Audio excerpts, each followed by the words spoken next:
As private businessmen and government operatives, Shackley, Kleins, and Secord, along with Wilson and middleman Albert Hakim, turned their attention to the Mideast.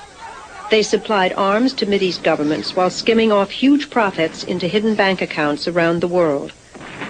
They secretly supplied weapons and military intelligence to Nicaraguan dictator Anastasio Somoza and helped the Shah of Iran eliminate his enemies.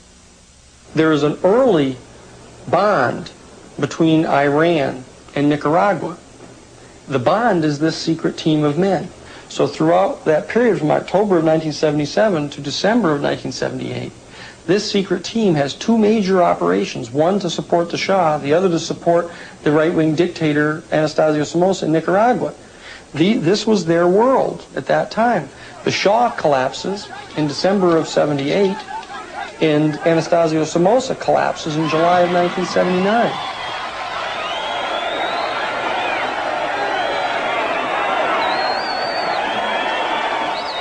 After the overthrow of Somoza, many of his former National Guardsmen fled to Honduras, where they were organized and trained by the CIA as a counter-revolutionary force to fight against the new government in Nicaragua. They began to create the Contras, to try to do the identical thing that was done by the supporters of Batista against the Cuban revolutionary government back in 1959. Not an indigenous force inside Nicaragua that had any support from any of the population in Nicaragua. It was a total artifice that was created by these men.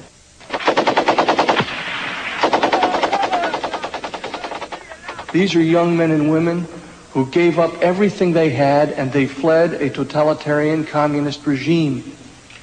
And they fled to another country because they could no longer live within the one that they'd been born in. And they took up arms. I didn't create the Nicuraguan Contra or the Nicaraguan freedom fighter, and the CIA didn't create it. The Sandinistas created it. One of the original Contra political leaders was Edgar Chamorro. He joined the Contras in 1981. I became involved with the Contras because the CIA, using people from the White House, they invited me to be one of the Contra leaders. I was told that this was just a war for a year, that the United States wanted to put this pressure on Nicaragua. But then after a year or so, I found out that this was not the case. We were being used to deceive the American people. We were used to lie to Congress by going to tell Congress that the purpose was a good purpose to bring democracy, but in private we were being told something different. So I felt that this was a big lie. After several years with the Contras, Chamorro became disillusioned with CIA influence on the Contra movement and quit. Still a critic of some Sandinista policies, he is yet a harsher critic of the Contras. The tactics used by the Contras were tactics of terrorizing civilians, making situations where civilians were getting killed.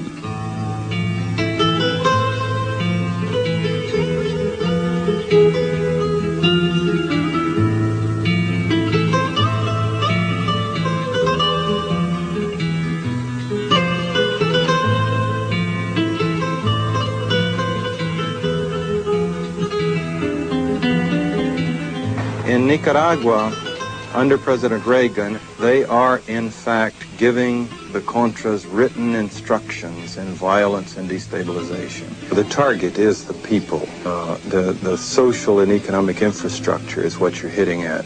It's not a bloodbath. It's like you go into a village and you kill a few people to make your point. The purpose is to disseminate terror, traumatize the people. We're not killing Sandinistas in the capital. We're not blowing up their homes and terrorizing them. We're hitting at the people throughout the interior of the country.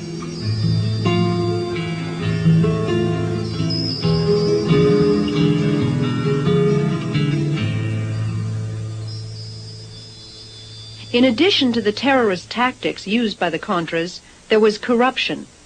Substantial portions of both congressional funds and privately raised monies were never accounted for. Traveler's checks raise the question in relative to the Contras. The soldier in the field can't cash a traveler's check. But we used to purchase Cordobas for them. Well, $3 million in traveler's checks naturally raises suspicions. After a while, they get used to fat pays, heavy income and good salaries and per diems and many other privileges. So it was a way to be big shots again, fat cats, and they were not really interested in the Nicaraguan people. Well, we know that huge amounts of money are missing. We know that there were bribes of the millions of dollars given to the Honduran officers. We know that at a time when the United States government was paying for complete rations for the troops, that the Contra troops were living on one meal a day. There have been a lot of allegations thrown around, but the Contra resupply operation was involved in cocaine trafficking. We found absolutely no evidence during my tenure at the NSC that any of the resistance leaders were themselves or their subordinates involved in drug running. Although there was enough evidence to warrant investigation into CIA drug trafficking, there was no serious interest on the part of committee members, and no first-hand witnesses were called. At one point, the hearings were disrupted by two observers who burst out in protest. The video will stand in recess.